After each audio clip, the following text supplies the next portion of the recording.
최근 KF-21 활주로에 그 모습을 드러내 눈길을 끌고 있습니다.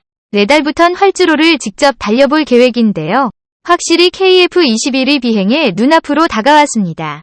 이는 해외에 의존하지 않고 한국이 독자 개발하겠다고 선언하면 일어나는 일로 비춰지며 전 세계가 한국을 다시 바라보고 있는데요. 최근 현대중공업과 항공우주산업이 KF-21 네이비 버전과 관련해 업무 협약을 맺고 미 함재기 개발에 참여한 방산업체도 연계되어 한국의 함재기 독자 개발을 확정지은 듯한 뉘앙스를 풍기고 있습니다. 전투기는 물론이고 잠수함부터 항공모함에 이르기까지 두려울 정도로 빠르게 발전하는 한국의 국방기술에 중국과 일본은 공포를 느낄 정도라고 하는데요. 대체 대한민국을 중심으로 무슨 일이 벌어지고 있는지 지금부터 자세히 설명드리겠습니다. 최근 한국은 미국 무기 의존도를 조금씩 줄이는 듯한 모습을 보이고 있습니다. 비싸게 도입했지만 문제가 있어도 미국 방산기업의 갑질이 계속되기 때문입니다. 얼마 전 최첨단 스텔스 전투기로 알려진 F-35E 전투기가 한국 공군 기지에 동체 착륙을 시도했습니다. 랜딩 기어가 제대로 펴지지 않아 긴급하게 취해진 비상조치였는데요. 다행히 큰 사고로 이어지지 않았고 인명피해도 나지 않았지만 문제는 최첨단 스텔스 기종이라 미국이 자랑스럽게 내세운 F-35 기종이 랜딩 기어가 펴지지 않아서 동체 착륙 시도를 했다는 것은 상식적으로 납득이 가지 않는 일이었습니다. 이에 대해 한국 공군과 로키드 마틴사는 사고 조사에 들어갔지만 보안을 이유로 한국 공군 참모총장도 F-35 경납고에 출입할 수 없어 사고 조사가 제대로 이뤄질지 우려가 빗발쳤었습니다. 그런데 아니나 다를까 로키드 마틴은 또 석연치 않은 조사 결과를 내놨습니다. 바로 조류 충돌에 의한 항전 전자장비 불능으로 결론지으며 기체 결함이 아닌 외부 요인으로 인해 로키드 마틴은 책임이 없다고 말한 것입니다. 문제는 해외에서 F-35가 조류와 충돌한 사례들이 종종 보고됐지만 조류 충돌에 의해 항전 장비가 불능이 된 적은 한 번도 없었다는 것인데요. 2014년 8월 20일에 미국 플로리다의 에글린 공군기지에서 미 공군 F-35에 의해 조류 충돌 사고가 발생했는데요.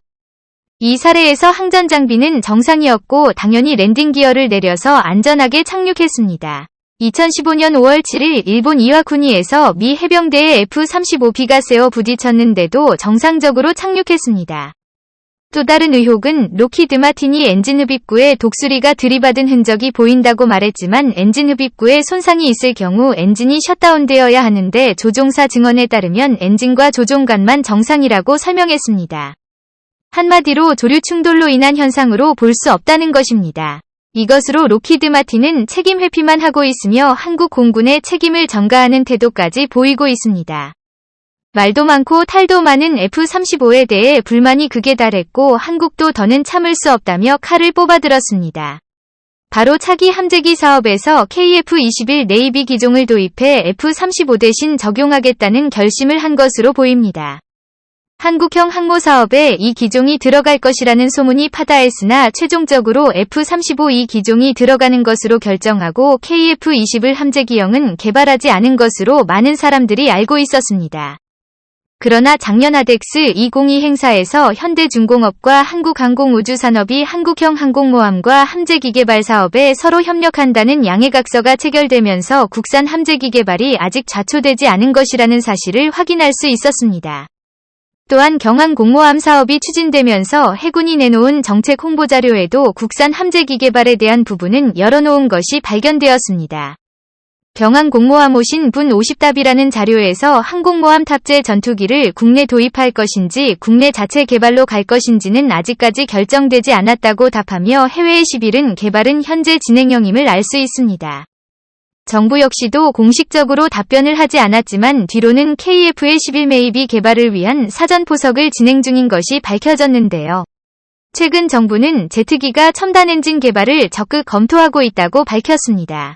문승욱 산업통상자원부 장관이 참여한 2012년 항공우주인 신년 인사회에서 제트기가 첨단 엔진에 대한 이야기가 나왔습니다. 이 자리에서 그는 1만 파운드급 이상 첨단 엔진 개발을 하고 있다는 소식을 알렸습니다. 아직 추력이 부족하지만 향후 개발되는 전투기에는 최신 제트기가 첨단 엔진을 탑재해야 한다며 그는 경쟁적으로 주변 국가들이 발전을 거듭하는 상황에서 국가 안보를 위해 개발은 필연적이라는 답변을 남겼습니다. 이 소식이 퍼지면서 주변 국가들은 놀라움을 감추지 못했다고 하는데요. 최근 한국이 보이는 행보를 보면 모든 기술을 독자 개발하겠다고 나서며 깜짝 놀랄 만한 속도로 무기들을 만들어내고 있습니다. 정확히 밝혀진 것은 없지만 전문가들은 높은 확률로 하나의 에어로스페이스가 국산 전투기 엔진을 개발할 것으로 판단되며 기술 협력은 FA-50과 KF 델의 엔진을 제작한 지사와 이뤄질 것으로 예상됩니다. 제사는 현재 미 해군에서 현역함 제대로 쓰이고 있는 애플의 18 엔진 제작사이기도 하는데요. KF-12 개발도 성공한 한국은 굉장한 자신감이 붙어있는 상태입니다. 실제로 한국은 최근 조기경보기 사업을 추진하겠다고 밝히며 그동안 외국에서 조기경보기를 들여왔으나 비싼 값이 성능도 떨어져서 한국군에 맞지 않는다고 선언한 뒤 국산화를 통해 한국군에 적합한 기종을 직접 개발하겠다는 포부를 밝혔습니다. 이처럼 다양한 부문에서 한국은 실력을 키워왔고 그 실력을 토대로 군수물자를 자체적으로 생산하는 행보를 보이며 더는 외국 방산업체에 무기 생산을 맡기지 않겠다는 태도를 드러냈습니다. 자주국방이라는 단어에 걸맞는 모습으로 바뀌고 있는 것이죠. 문제는 개발된 KF의 11.0해 운용들 항공모함입니다.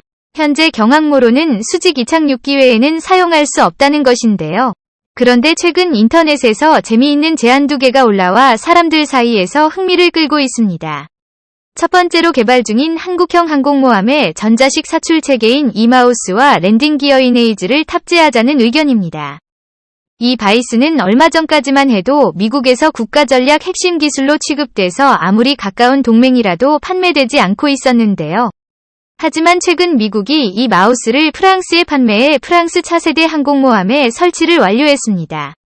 이는 최근 미국이 자신들의 전략 기술을 동맹들이 사용할 수 있게 조금씩 허용하는 기조와 맞물려 나온 보도입니다. 때문에 한국 해군도 항복원조 CAMAS와 AES를 탑재하여 진수한다면 충분히 KF-21에는 운용할 수 있을 것이라 판단되는데요. 이 바이스는 90m 길이이며 45톤의 전투기를 시속 240km로 가속할 수 있습니다.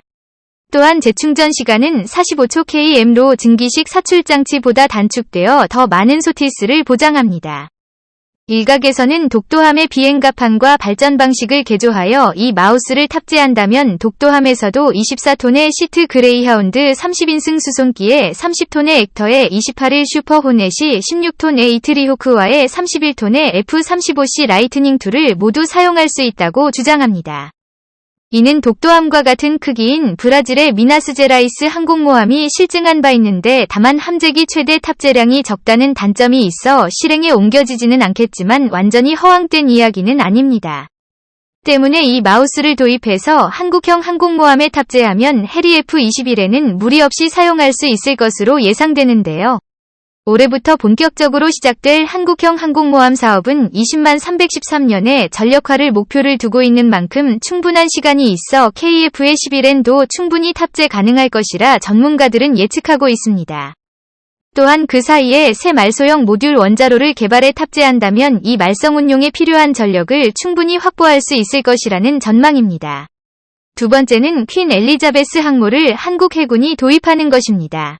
뜬금없는 이야기처럼 들리지만 최근 영국이 한국에게 깜짝 놀랄만한 제안을 했다는 소식이 들려오면서 한국에게 세계의 관심이 쏠렸는데요. 작년 퀸 엘리자베스함이 한국을 방문했을 당시에 영국이 한국을 상대로 항모 렌탈에 대한 논의를 했다는 소문이 퍼졌습니다. 벤 월리스 영국 국방장관은 한국 언론과의 인터뷰에서 퀸 엘리자베스가 한국을 방문하는 이유에 대해 영국 항모를 한국에게 보여주기 위해서라고 답하며 영국 고위 관료들과 한국 정부가 접촉한 사실을 드러냈는데요. 향후 영국이 항모 개발에 대해 기술 이전을 약속한 것은 물론이고 경항모를 넘어 대형 항모가 필요할 경우 영국의 항모를 한국에게 넘길 수도 있다는 논의가 나왔다고 합니다. 한국에 방문했던 퀸 엘리자베스함이 그 대상이 될 수 있다고 할 수 있습니다. 여기서 퀸 엘리자베스 항모가 수직 이착륙기만 운용할 수 있는 것이 문제가 될 수 있지만 최근 퀸 엘리자베스급 항모에 전자식 사출장치를 탑재한다는 소식이 전해지고 있으며 허가 과정을 통해 KF-21에는 운용할 수 있습니다. 양국 공식 입장이 없어 해프닝으로 끝날 수 있지만 주변국을 긴장시키기엔 충분했습니다. 특히 일본과 중국은 한국의 성장에 견제하지 않을 수 없는데요. 이들 국가들은 오랜 시간 많은 돈을 투자해 군 규모를 늘려왔지만 한국이 급속도로 빠르게 이들을 따라잡는 모습에 당황하지 않을 수 없었습니다. 한국이 개발 중인 항공모함에 대해서도 깊은 우려를 드러냈던 이들이 영국의 대형 항모까지도 한국이 차지할 수 있다는 소식은 이들을 긴장하게 만들었습니다. 게다가 자체적인 기술력을 바탕으로 성장하는 모습에 이후 기술 개발이 더 진행될 경우 한국은 무기 수출에 있어서도 상당한 영향력을 가질 것이라는 분석까지 나오며 중국과 일본 모두 한국을 견제 대상으로 삼기 시작했습니다. 한국은 전투기 개발과 각종 무기체계 등 매년 7.6%의 국방 예산이 늘면서 8년 이내 세계 3위권의 군사강국이 될 수 있다는 평가가 돌고 있는데요. 특히 유럽 무기들을 제치고 중동에서 한국의 수출 성공 사례도 주변국들에게 큰 충격으로 다가왔습니다.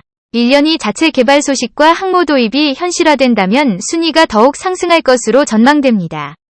가난한 나라에서 세계 유수의 국가들과 견주어도 전혀 밀리지 않은 국방력을 갖추게 된 대한민국의 놀라운 발전 속도에 박수를 보내며 앞으로도 대한민국의 자주국방과 강력한 힘을 갖추기를 기원하겠습니다.